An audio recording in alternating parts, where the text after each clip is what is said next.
This is Ad Infinitum.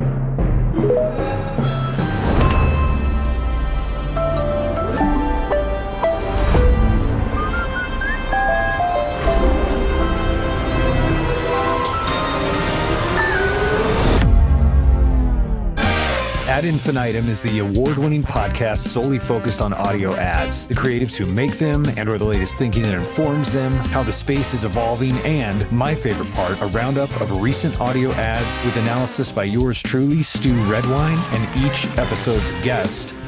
This is Season 3, Episode 14 of Ad Infinitum, titled, This Is My Real Voice. Today, we're going inside the booth with Morning Wire producer Brandon Bevel of the Daily Wire to explore what authentic really sounds like in a medium built on authenticity, where conviction, tone, and truth, you can't handle the truth, let's call it honesty, drive trust. We'll also grade the latest top movers and shakers in Magellan AI, Parkwiz, Google, Wells Fargo, and LG Electronics, using the Audiolytics framework, and of course, Brandon's grade on those as well. And be sure to get a free demo of Magellan at magellan.ai/ad-infinitum.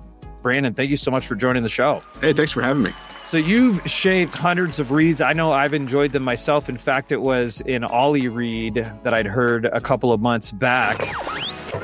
Your dog's excitement says it all. That full body tail wag, those happy little hops, that goofy little grin that means dinner's here.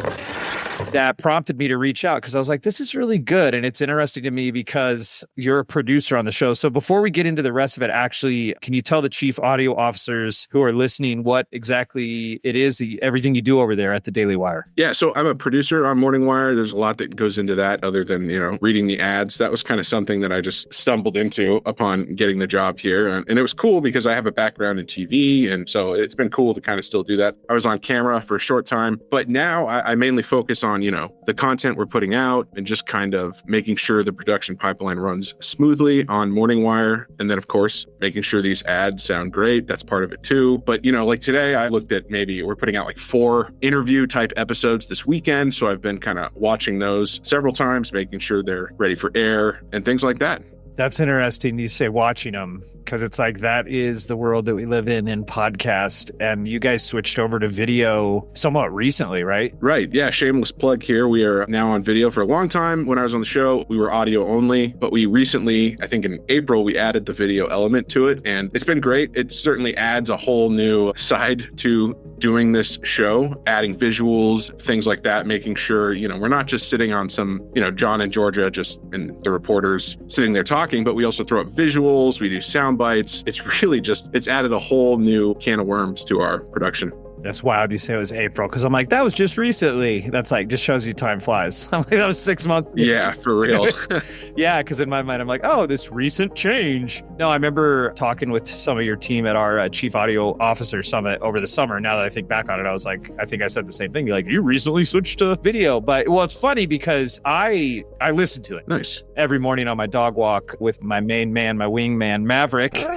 And, every once in a while, there will be something that is like inherently visual or that I'll want to see the visual for. But most of the time, I'm solely listening to it. That's just such a fascinating aspect of how podcasting is evolving that you have to keep in mind that there are folks that are only listening and then there's folks that are viewing. And it's kind of a side quest, but I do want to go down this because you are a producer on the show. Right. How do you think about that? You're creating for a dual audience. You're creating for guys like me that are primarily listening, and you're also creating for people that are watching. Like, how do you guys approach that? Yeah, it's certainly now something we need to keep in mind that there are people that are still only listening, a very good amount, I might add. And so it's something we've tried to keep in mind where if there is something that is very visual, we've started throwing in, lines such as, hey, if you're only listening, there's this great thing, we'll describe it to them, things like that. We'll also kind of, tease it to people too. It's just like, hey, if you want to see John and Georgia's smiling faces, we are on video now. We've started putting that at the end of our show just to kind of drive people towards, coming to watch it and seeing that side of it, because it really has turned out to be a great product that we're putting out visually. And so we're really kind of trying to drive people to watch that, but also maintain that balance that, hey, this is an audio show. It was an audio show for several years before. And so it is definitely a balancing act. Yeah, I have noticed that that at the end of the episode. So well done with that, where you're saying, hey, if you want to see everybody, you can also watch it. And like I said, what I'm noticing is I am watching a little bit more and more. So that is definitely the space that everybody's in. And there's a special episode of Ad Infinitum that's going to be coming out where we're comparing the history of radio with kind of the present and the future of podcasting. That was something that all the all the networks had to navigate this.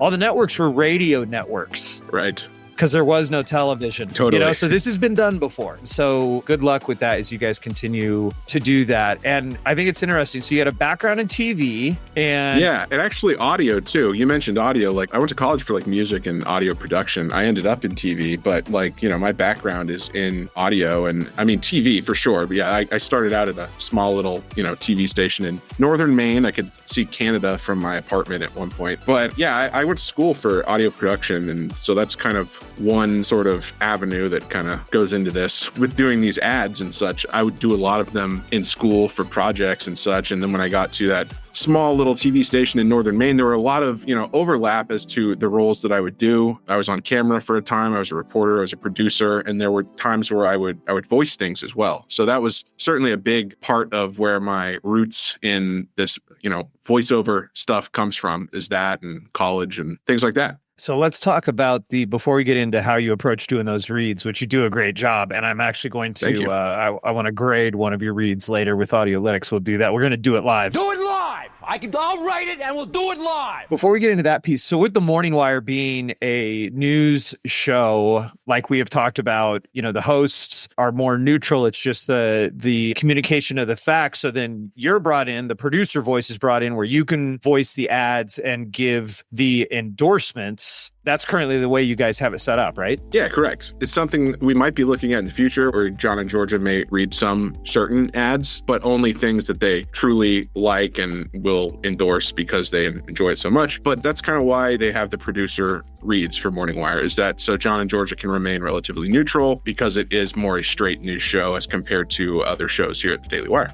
Right. And I mean, you do a great job. Thank you. Like I said, it was the Ollie spot that got my attention. Of course, I'm also walking my dog. So there you go. Right audience at the right time. And, the real question is, did I sign up for Ollie? Which I did not. I'm sorry. But I can still, as a professional, say that you did a good job. With your background and your experience, how do you approach doing those endorsements? Yeah, I mean... So for ones like Ollie, I have 2 dogs at home. I have Huskies. I was telling somebody earlier, it's kind of like I have a sled dog team in my living room.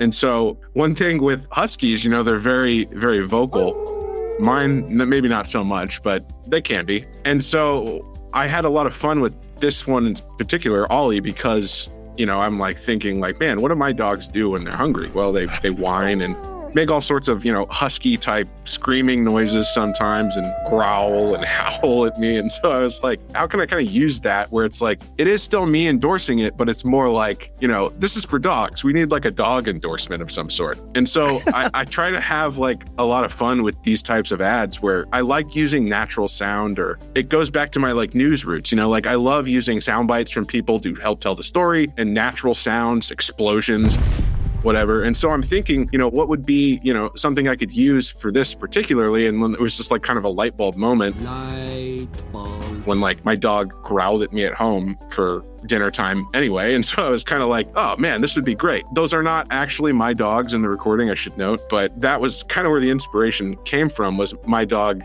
me getting food, scooping it for him, and then like one of them kind of doing that like, ooh thing at me. And so I was just like, I can totally like make this still my endorsement, but like also my dogs. And so that was kind of where that whole premise of this Ollie ad came from. And there's a few other ones that I've done where I try to incorporate some sound effects of sorts too. It depends on the ad, of course, but this was definitely one I had a lot of fun with.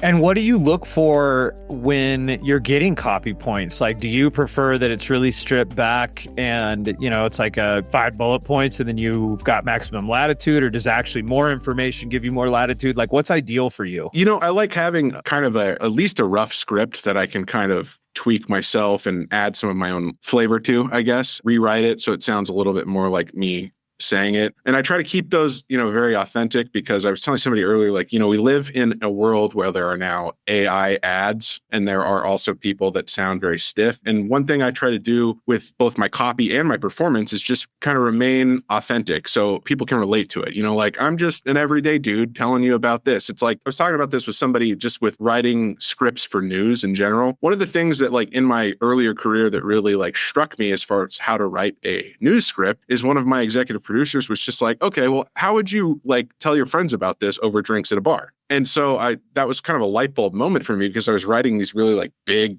Latinate words in scripts that just weren't necessary. And it's just like, no, I got to strip it down a little bit and make it like it's very conversational. And so I feel like that's something that kind of reflects in my ad reads as well, and in my copy that I kind of fix up to get the best performance. And so, yeah, I think that's really where my process comes from, is I try to just make it very authentic, very layman's terms, something very conversational, just like as if I was telling my friends about Ollie or some other product over drinks at a bar. That's funny. A guru that I actually ended up hiring to help with some copywriting early on in my career for some ad writing for this product that I was working on. He would have me read the copy. So I'd read the copy to him. He'd be like, oh, okay, yeah, that's good. That's good. So what were you trying to say with that? And then I would explain what I was saying in the ad, right? And then he would go, okay, write that instead. Because when I explained it, it's like what you're talking about. It's like, when I'm just explaining it and I'm no longer reading the ad, I'm like, well, let me just explain it to a guy. And it's a different way of communicating that you're just like, this is the way I just talk to somebody. Totally. And that's what I hear you saying. It's like you figured that out early in your career. Absolutely. And I mean, a lot of the tone that I bring to, I talk about this all the time, where I got this comment one time about my ad reads, just like in like the Twitter when we post the episode or wherever it was. Maybe it was on Spotify. I don't remember, but it was kind of just like, they described my voice as kind of like a frat guy from Boston. And so I don't take that as an insult. I was like, that's kind of, what I sound like. But that's something that I feel like a lot of people relate to, is the authenticity in somebody's voice. And there's another thing too, like I was in school studying music, and I remember I did this class that was kind of we would do like kind of real projects for real clients. And it was usually an animation with a full audio production behind it too. And I was assigned the music track, and I didn't want the music track. I wanted the sound design track, but I got the music. And I had to do 2 different music pieces that goes along with this animation. And the one that was almost the winner, I got second place, but it was the one that like had voices in it. The whole thing was about this like transportation system in Oakland, California. I can't remember the name of the company, but it was about this new bus rapid transit. And basically it goes through several different communities in that area. And the thing that really got the company's attention was that I used vocal part in it. There was like a vocal part harmony in like what I guess I would call the chorus. And so I think that if you use your authentic voice in something, it does tend to resonate and hit people a little differently. It's so funny because it's like I was coming up with titles for this episode, and what I landed on was "This is my real voice," and I didn't even fully appreciate how perfect it was going to be for our conversation, because it's everything you're talking about. It's like there's the voice, there's the sound of our voice, maybe we sound like a Boston frat guy or whatever, and then there's the spirit of it. Totally. Right? What we call authenticity, the honesty, I think is what it is. It's honesty. Exactly. Yeah, totally. And not in the sense of telling a lie or not telling a lie, just coming from the heart, being, it's from Othello, all men should be what they seem. Right. And when someone's being real and they're being honest, you can feel it. You can feel it. And, you bring up a good point with the AI voices. That's also kind of like, this is my real voice. Like, I'll be honest, I've got, I don't know how much total time, but like basically every episode of this podcast, so like the last, whatever, it's like 40, 50 episodes. Right. I got just my solo tracks, and then I'm editing all those down to upload to 11 Labs, where they've got like their pro version of a clone voice, which now, I mean, it's funny when you go back just 2 years or, like, oh yeah, we need 8 hours of audio. Right. Not 11 Labs, but other folks. But anyway, with 11 Labs to do their best clone voice, I think it's 2 hours of your voice, which is a lot. Totally. I think I've got 2 hours of me, to make like the most robust clone of myself, which is interesting. Like Arnold Schwarzenegger, that was one of the voices that was talked about a whole bunch, I guess, this year or last year, that his podcast, I believe is his podcast. Maybe it was his audiobook.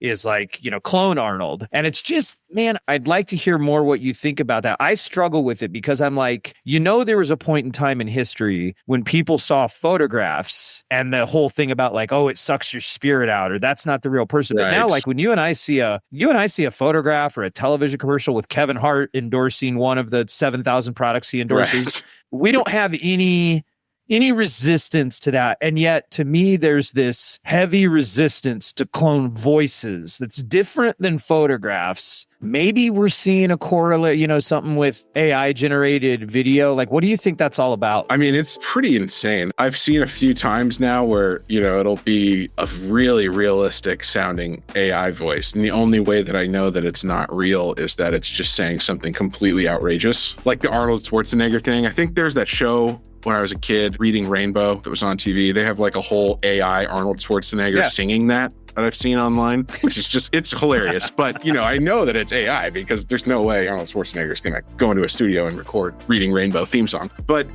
it sounds pretty real. And like, I might be getting to a point here where I'm like kind of telling, I'm hearing some sort of artifacts maybe in it. Kind of like, I guess I can compare this to like, I used to not be able to tell when a, vocalist, a singer would be using autotune.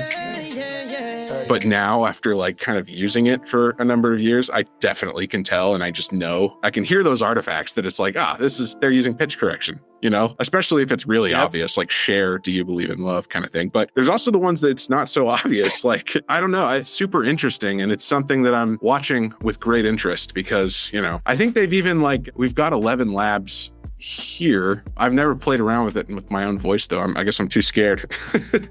Yeah, like I said, like if there's like their pro level clone, so you could do a clone. But the whole point of this episode, it's your real voice. Right. So I don't know. What are we talking about? Yeah, I haven't quite articulated it, but there's something about, like I was saying, like a photograph or video. But now I guess, now that the clone video, the AI video stuff is so sophisticated as well, it's just, like how do you know that something is really real? Totally. Anyway, to be real, you got to be real.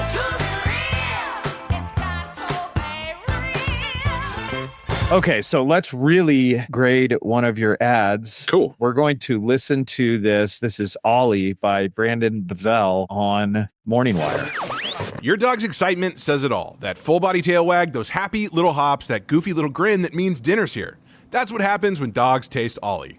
Made fresh in U.S. kitchens with human-grade ingredients, Ollie delivers clean nutrition without any fillers or preservatives. Just real food that leads to real results, more energy, shinier coats, better digestion, and genuine mealtime excitement. With 5 protein-packed recipes like fresh beef with sweet potatoes and fresh turkey with blueberries, even picky eaters dive right in. Don't just take my word for it. Here's how my kitchen sounded around mealtime before Ollie.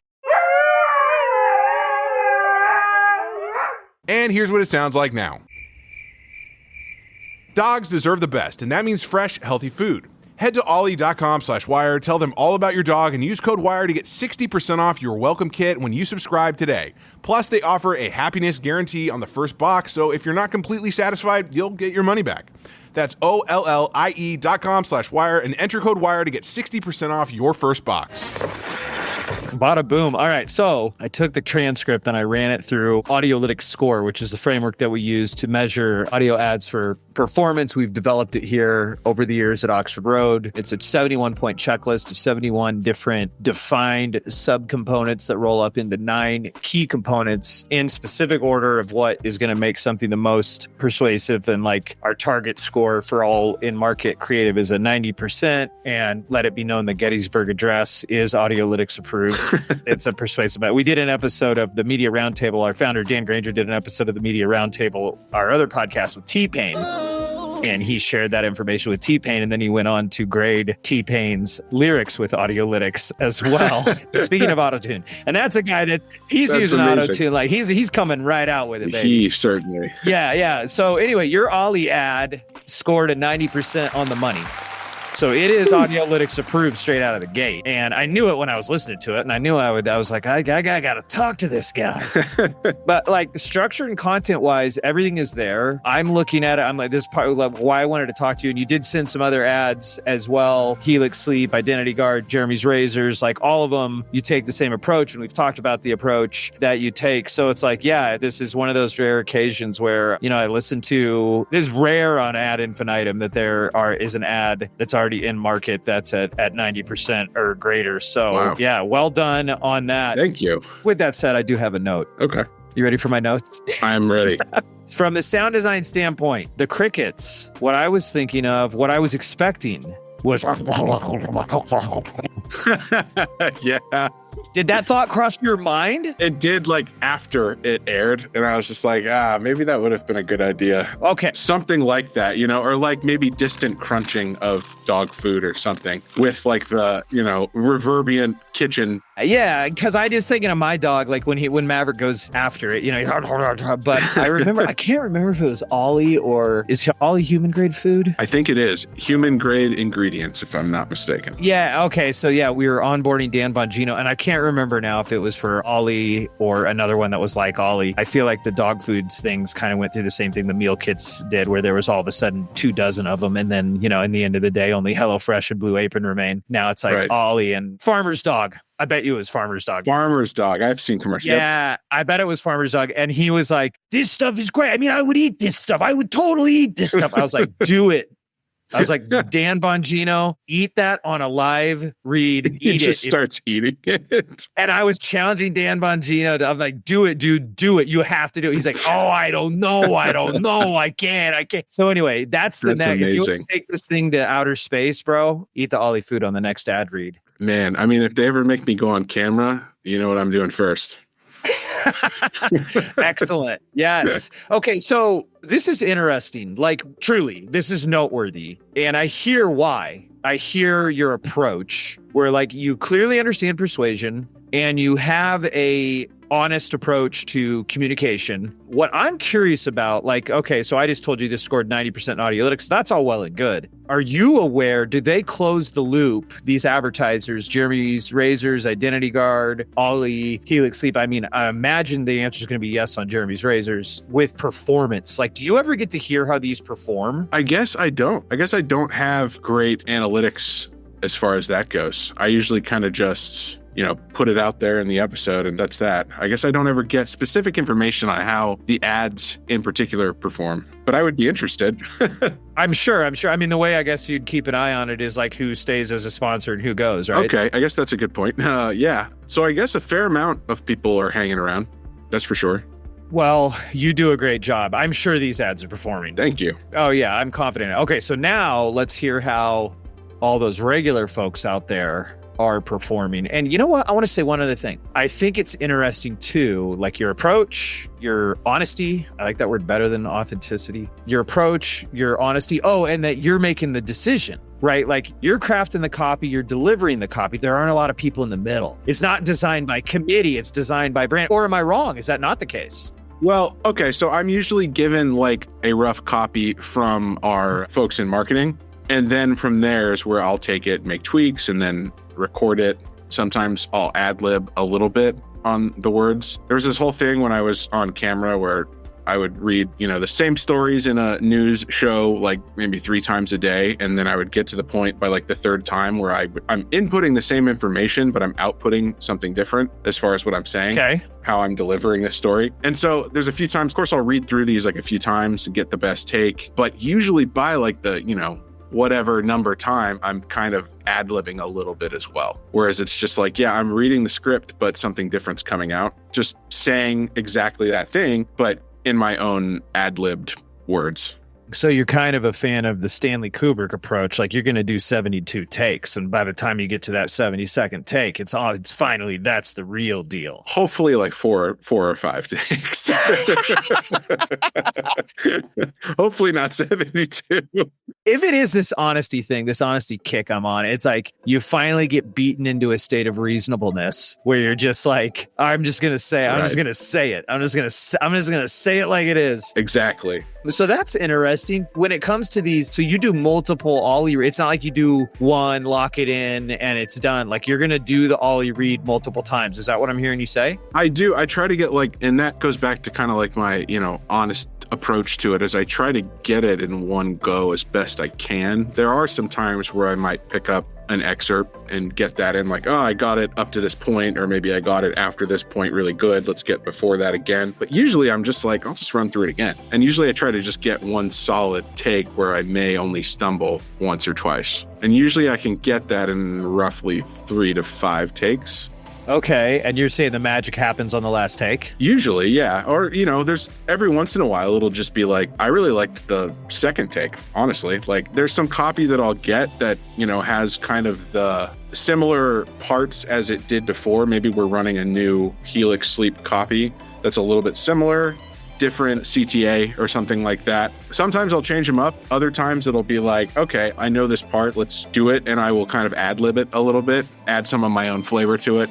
I think that sounds right. I think 3 or 4, that seems like the sweet spot. And like you said, sometimes the magic happens on 1 or 2. Yeah, definitely. Yeah, it's funny. I met a guy recently. I live up here in Santa Clarita, and there's a lot of like studio guys. And this guy that he's retired now, but it's the first movie he worked on was E.T. So if that gives you an idea. E.T. phone home. Wow. Yeah, and he was like a rigging gaffer. And so he worked in the industry something like 40 years. And I was like, hey, how many takes do most directors do? I was kind of on this same idea, because this is all I do is make things and try to make them better. Yeah.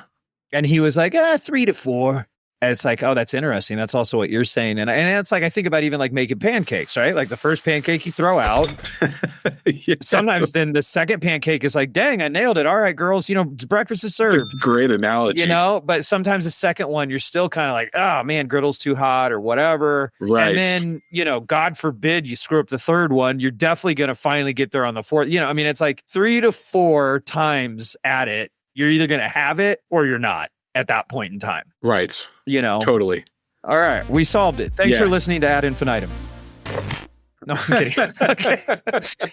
All right. So there's a pro tip, chief audio officers. If you're doing a VO session, 3 to 4 takes is probably and what I've also found, Brandon, is like doing like commercials, like TV commercials, or not necessarily like host reads or whatever, like doing stuff that is more where the perception of more control, where it's like performance with actors, where you're like doing voice actors. I think, and even establishing here, like this idea of 3 to 4 takes, it's like, it's diminishing returns after that. Like you're not going to get anything better. Like you'll go to 9, 10, 11, 12. And then what I've found is I will discipline myself. We don't do as many of those like highly produced spots anymore.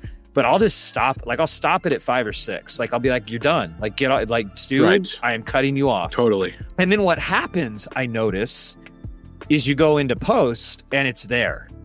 You just couldn't. You like lost perception in the moment. You know what I'm saying? Absolutely. Yeah. That happens to me too. And there is a certain point that I get to where I'll just be like, well, as good as it's going to get. And then I will kind of find it in post, when we're going through it. And yeah, it's there usually. It's just you kind of lose sight of that where, maybe some days I just won't be as in the zone and I will like get frustrated and I'm just like, well, as good as it's going to get. And then I go to post and it's like, this is actually good. We just kind of do this, that, and the other thing. We have it. We have it there.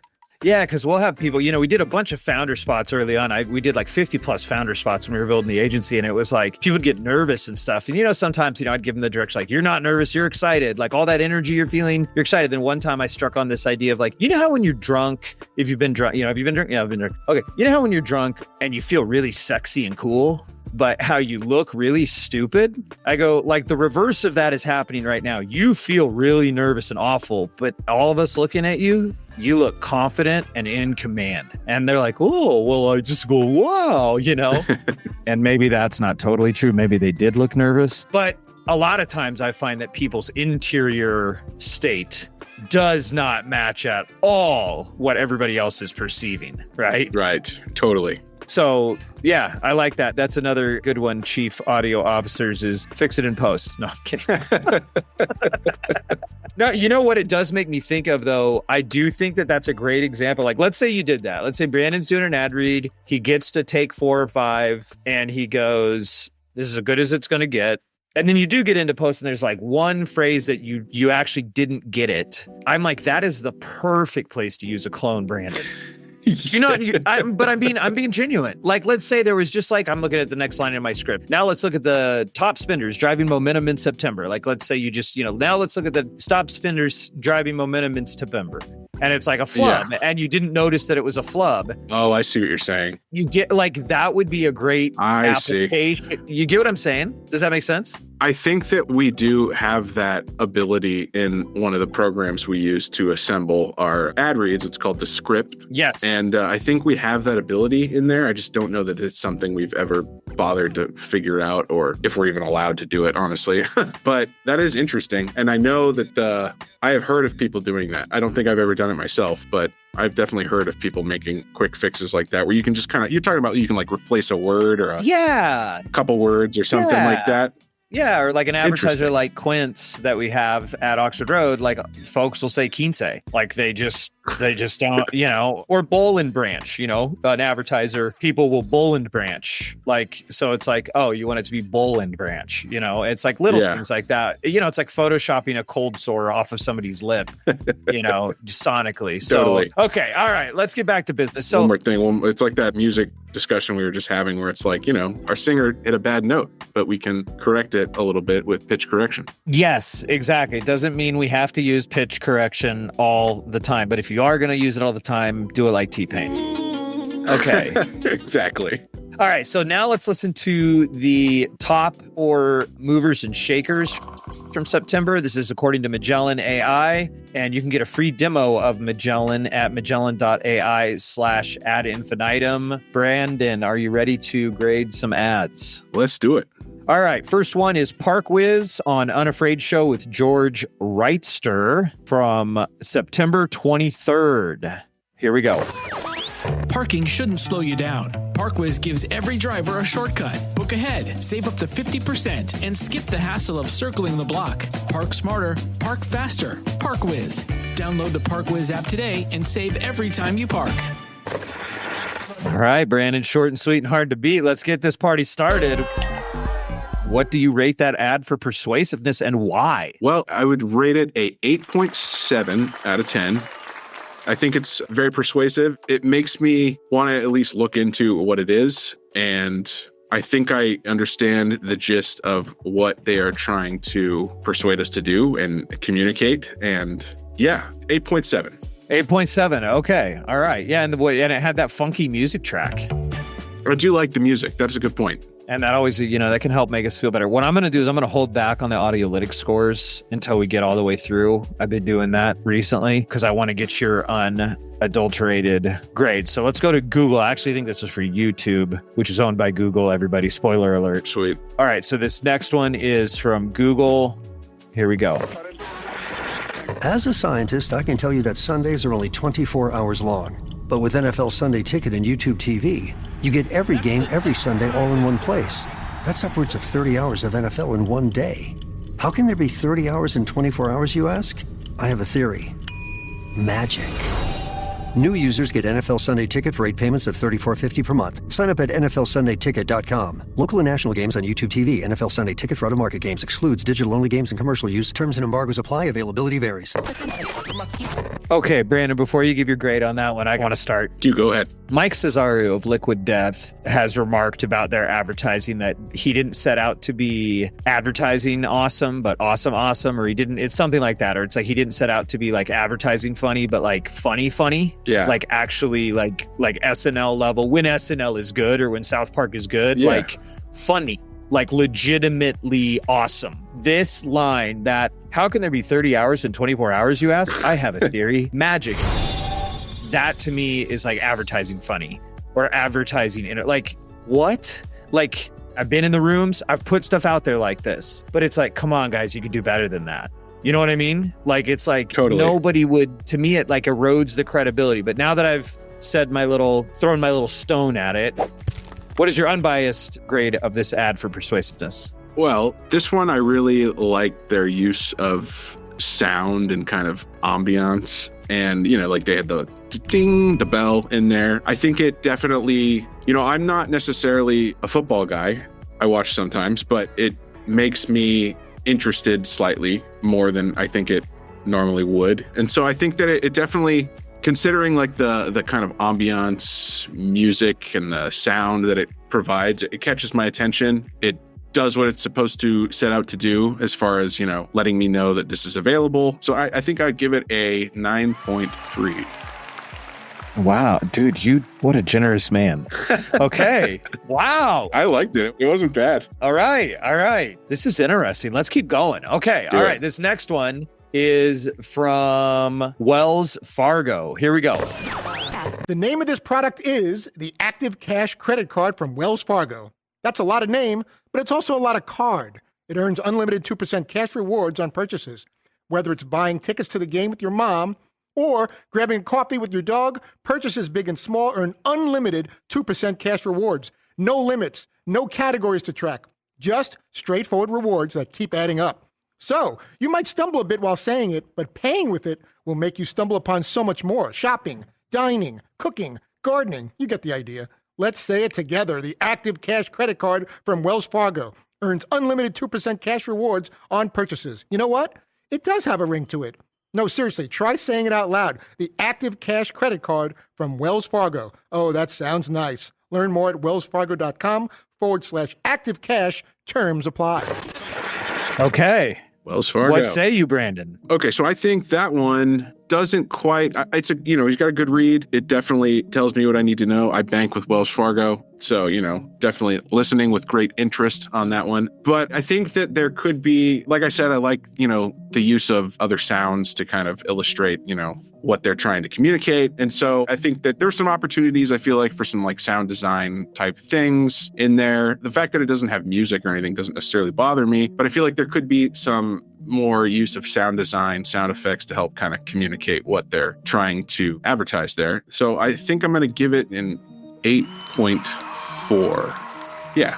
Okay. It's coming in third place. I thought something cool he did that's in the land of like leaning into the medium, like sound effects would be, where he goes, no, seriously, try saying it out loud. The Active Cash Credit Card. Mm-hmm. I thought that was kind of cool. Like, I was like, oh, that's interesting. Like, that's an interesting in the listening medium to go. True. Yeah. To call, so it was like there was an attempt there. So that one's in third place. Let's see if the last one comes in fourth place or maybe replaces one of these other ones on the podium. So here we go. This is from LG Electronics. Having a great day. Yeah. Hope you're enjoying some tacos on this Tuesday. I did, in fact. Hope you enjoyed your Monday Night Foosball the way the Lions did yesterday. Right now, Covino and Rich are live from the Fox Sports Radio studio, and the LG X Boom Grab is the portable speaker that powers your hustle from morning coffee runs to midnight rooftop hangs.